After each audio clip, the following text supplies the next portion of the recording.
Welcome, स्वागत है आप सब लोगों का मेरे यूट्यूब चैनल में। और आज हम चर्चा करने वाले रिसेंट में वैकेंसी आ रखी है, राजस्थान के जयपुर में वैकेंसी आ रखी है। ये टीचर्स के लिए वैकेंसी आ रखी है, तो इसके बारे में हम डिटेल में जानकारी करें कि भैया इसकी रिक्वायरमेंट क्या है, एजुकेशन क्वालिफिकेशंस क्या है, कितने पैसे लगने वाले, सारी चीज़ें शुरुआत से लेकर अंत तक देखेंगे। और जो ये आप सामने देख रहे हैं, ये इसका जो गवर्नमेंट द्वारा जारी किया है नोटिफिकेशन, ये वही नोटिफिकेशन आप देख सकते हैं।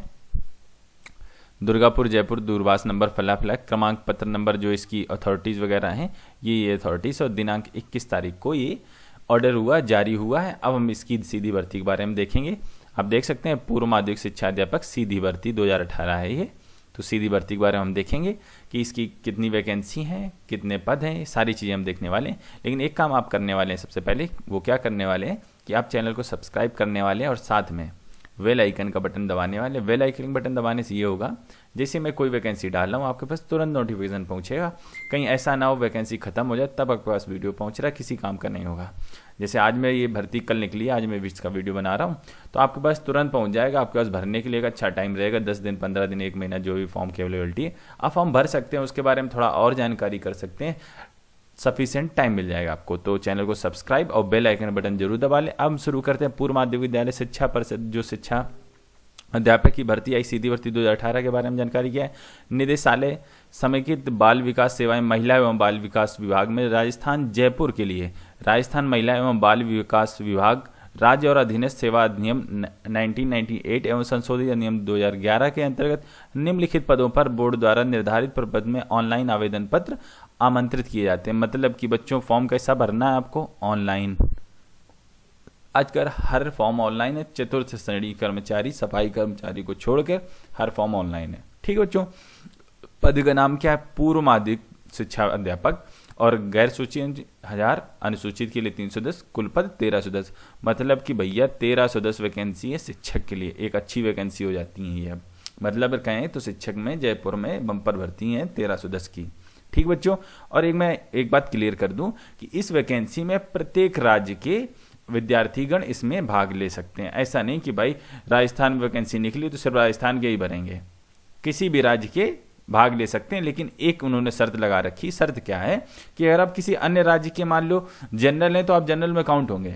अगर आप SC ST वगैरह हो गए, OBC हो गए, तो वो भी लेकिन जनरल में काउंट हो गया। आपको अदर राज्य के होने पर एज ए जनरल आपको फाइट करनी पड़ेगी। बस इतनी सी बात है। बाकी टीचर की वैकेंसी तो आप कहीं भी देख सकते हो। तो ठीक बच्चों, अगर आप किसी अन्य स्टेट के हैं तो भी ये वीडियो आपके लिए फायदेमंद है, क्योंकि आप इसके लिए एलिजिबल हैं। अगर जनरल हैं तो कोई दिक्कत ही नहीं, आप अपने राज्य में फॉर्म भरो। अगर आप राजस्थान या हरियाणा या उत्तर प्रदेश या दिल्ली के हैं तो राजस्थान भी पास में ही, कोई दिक्कत की बात नहीं। आप वहाँ जाके टीचिंग प्रोफेशन अपना कर सकते हो। ओवरऑल ये गवर्नमेंट जॉब है।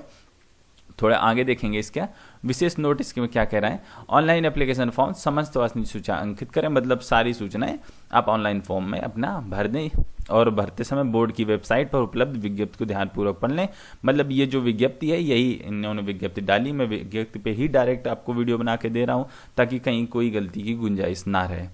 दिए गए निर्देशों को ध्यान रखते हुए आवेदन पत्र भरें। कोई गलत सूचना या पूर्ण भरने पर आवेदक का आवेदन पत्र रद्द या उसे चयन प्रक्रिया में सम्मिलित नहीं किया जाएगा, जिसकी जिम्मेदारी स्वयं आवेदक की होगी। मतलब कि भैया जब फॉर्म भरें तो अच्छे से देख सुन समझ के अपना फॉर्म भरें। ठीक है, अब इसके बाद देखते हैं आवेदन प्रक्रिया के बारे में। आप ऑनलाइन आवेदन कैसे करेंगे। आवेदन प्रक्रिया ऑनलाइन होने वाली है। ऑनलाइन एप्लीकेशन फॉर्म में लिए जाएंगे, जिन्हें राज्य के निर्धारित ई-मित्र या जन सुविधा केंद्र के माध्यम से भरा जा सकता है। अभ्यर्थी ऑनलाइन आवेदन करने से पूर्व अपना ईमेल आईडी बना लें अथवा पासवर्ड याद रखें। अथवा ये क्या है, राजस्थान में क्या होता है कि ई-मित्र कियोस्क, ये एक योजना है। इसमें क्या होता है भैया कि जाकर ये इंटरनेट फैसिलिटी यहाँ पर होती है, ये गवर्नमेंट से ऑथराइज होते हैं। यहाँ पर जाके अपने ऑनलाइन फॉर्म भर सकते हैं और यहाँ पर ज़्यादा पैसा भी नहीं लगता। टोटल 30 रुपये लगता है। ये देखो नीचे इन्होंने मेंशन भी कर रखा है, 30 रुपये में ये फॉर्म भरा जाता है। या जैसे कहें ऑल ओवर इंडिया ये जन सुविधा केंद्र नरेंद्र मोदी सरकार द्वारा बनवाए गए हैं। तो हर स्टेट में ये जन सुविधा केंद्र है। आप चाहे MP के हो, आप चाहे UP के हो, या फिर आप खुद भी आवेदन कर सकते हैं ऑनलाइन भर के। ठीक है, जन सुविधा केंद्र के माध्यम से आवेदन भरता है तो ई-मित्र जन सुविधा केंद्र संचालक सबसे पहले बोर्ड की वेबसाइट, कौन सी वेबसाइट की, rsmssbrajasthan.government.in पर जाकर रिक्रूटमेंट पर क्लिक करके सारी भर्ती अपने सामने ऑनलाइन पर क्लिक करके ऑनलाइन पेज खोलेगा। फिर क्या अपना रजिस्टर्ड यूजर आईडी पे क्लिक करके SSO rajasthan.government पर उसका पंजीयन करें। पंजीयन के बाद उसका SSO आईडी और पासवर्ड मिल जाएगा। फिर इसके बाद ई मित्र या जन सुविधा केंद्र संचालक आवेदन पत्र पूर्ण से भरने के बाद एप्लीकेशन रिव्यू करें। रिव्यू करने के बाद अगर सही लगता है तो उसे सबमिट कर दे। टोटल रुपए उसे कितना देना होगा लिख दिया इन्होंने 30 रुपये। आप ऑनलाइन भी कर सकते हैं, खुद से भी पैसे डिडक्ट करा सकते हैं। ठीक है, अब SSD पासवर्ड से लॉगिन करें। इसके बाद डैशबोर्ड ऑनलाइन पर रिक्रूटमेंट संबंधी अप्लाई नाउ पर क्लिक करके अपना आवेदन पत्र भरेंगे। इसके बाद जो है ना नेक्स्ट पर क्लिक करके एप्लीकेशन प्रीव्यू, मतलब एक बार बैठ के आपको रजिस्ट्रेशन कराना होगा। फिर उसके बाद आपको पासवर्ड वगैरह मिल जाएगा। पासवर्ड मिलने के बाद आजकल यही होता है, हर फॉर्म में यही होता है, पहले आपको एक बार रजिस्ट्रेशन होता है। रजिस्ट्रेशन होने के बाद आपको एक आईडी पासवर्ड आईडी और एक पासवर्ड मिल जाता है अपना। तो पासवर्ड उससे लॉगिन करने के बाद आप फॉर्म भरने के लिए अप्लाई कर सकते हैं। फिर अप्लाई, ठीक है, तो अप्लाई करने के बाद फिर अपनी सारी डिटेल्स अपनी भर दीजिए। फिर अपने देखो शुल्क ATM क्रेडिट कार्ड वगैरह से आप अपनी फीस पे कर सकते हैं। और फीस कितनी है इसका हम आगे भी देखेंगे। ठीक है, परीक्षा शुल्क के बारे में हम बात कर लेते हैं। आवेदक अपनी श्रेणी के अनुसार जन सुविधा केंद्र के माध्यम से चयन बोर्ड को भेजें। कितना है 450 रुपये। सामान्य वर्ग व क्रीमी श्रेणी की मतलब की OBC और जनरल के लिए अपना कितना है, जनरल के लिए 450। राजस्थान के नॉन क्रीमी लेयर अति पिछड़ा वर्ग के लिए 350।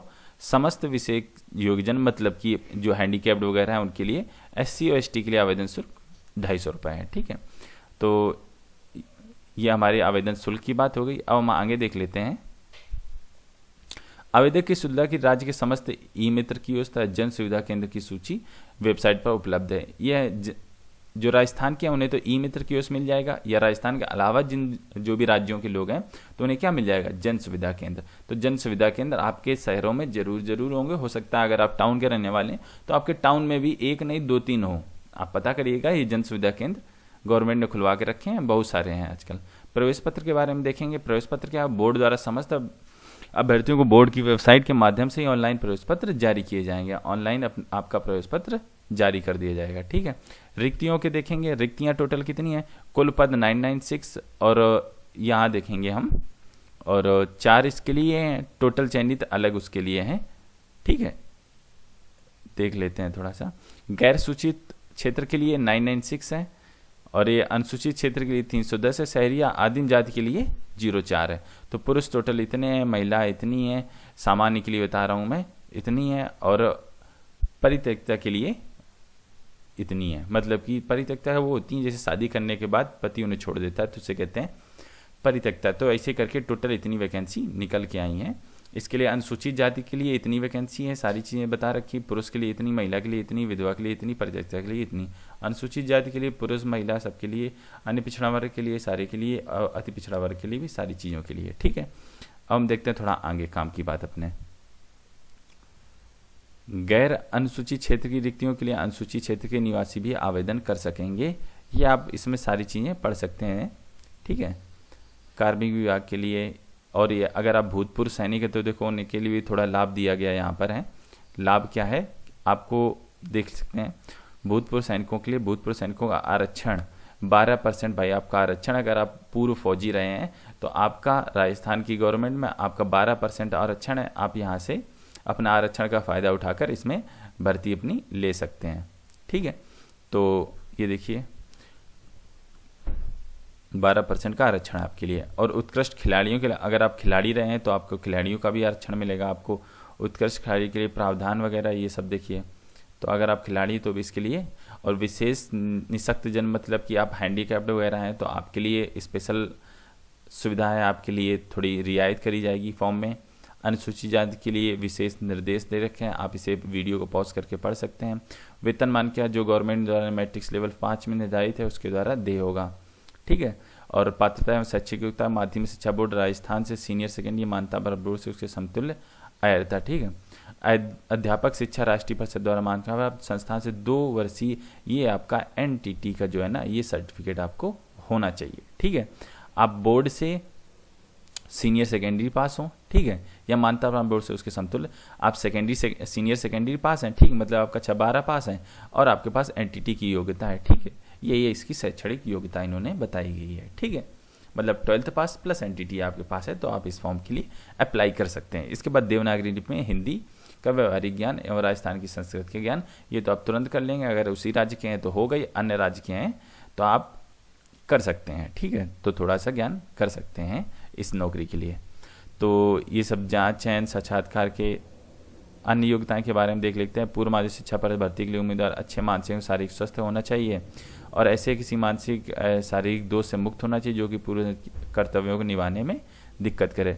राष्ट्रीयता के लिए बात करें कौन कौन सा भर सकता है इसमें, भारत का नागरिक हो भर सकता है, नेपाल का प्रजाजन भर सकता है, भूटान का प्रजाजन भर सकता है, ऐसा तिब्बती के लिए भारतीय मूल का व्यक्ति जो भारत के स्थायी रूप से पाकिस्तान है ये भी सब भर सकता है।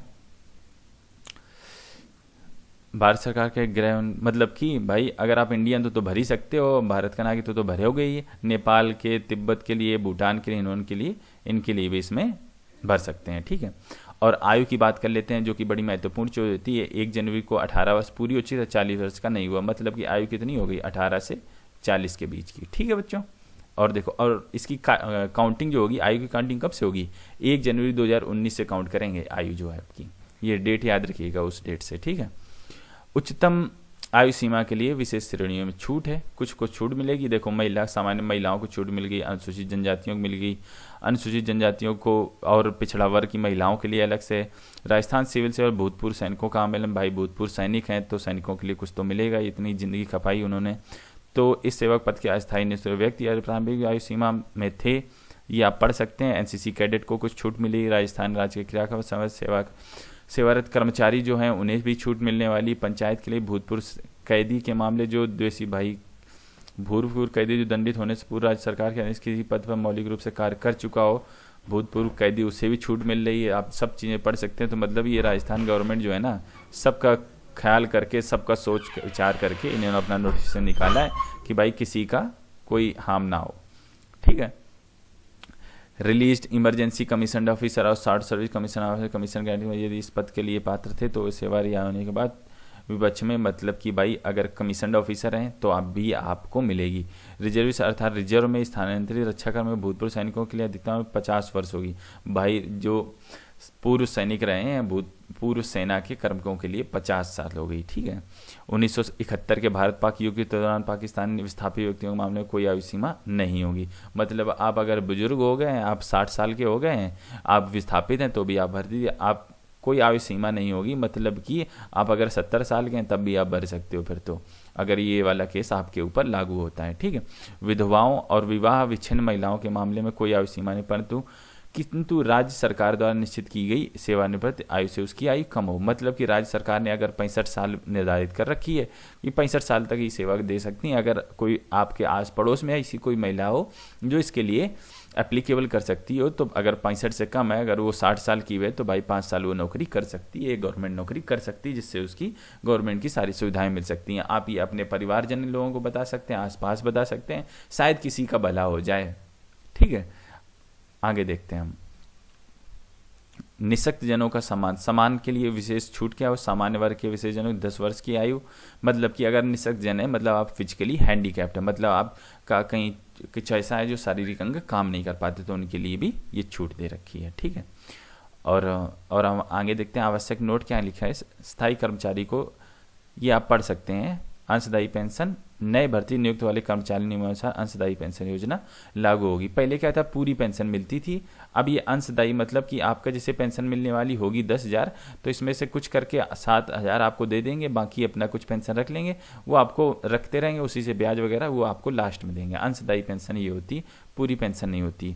विवाह पंजीकरण, शासन के अनुसार इस परिपत्र के जारी होने से दिनांक राज्य की सेवा में नियुक्त हो विवाह पंजीकरण अनिवार्य है। अगर आपकी शादी हो रखी है तो भैया आप विवाह प्रमाण पत्र भी आपसे मांगा जा सकता है। विवाह प्रमाण पत्र आपके राज्य में ही गवर्नमेंट द्वारा बनाए जाते हैं, जो शादी विवाह के पंजीयन करते हैं अधिकारी, वही आपका विवाह प्रमाण पत्र बनाते हैं। आजकल मोस्टली जो गवर्नमेंट डिपार्टमेंट है वो विवाह प्रमाण पत्र मांगने लगे हैं। ठीक है, परीक्षा शुल्क आवेदन भरने की अवधि कब तक है, ये इंपॉर्टेंट डेट है, इसके लिए हम देख लेते हैं। भाई कब तक भर सकोगे, ये फॉर्म शुरू कब होंगे, 29 सितंबर से शुरू होंगे। 29 सितंबर से शुरू होकर चलेंगे 28 अक्टूबर तक। ठीक बच्चों, मतलब ये फॉर्म अभी तक शुरू नहीं हुए, 29 सितंबर से शुरू होंगे।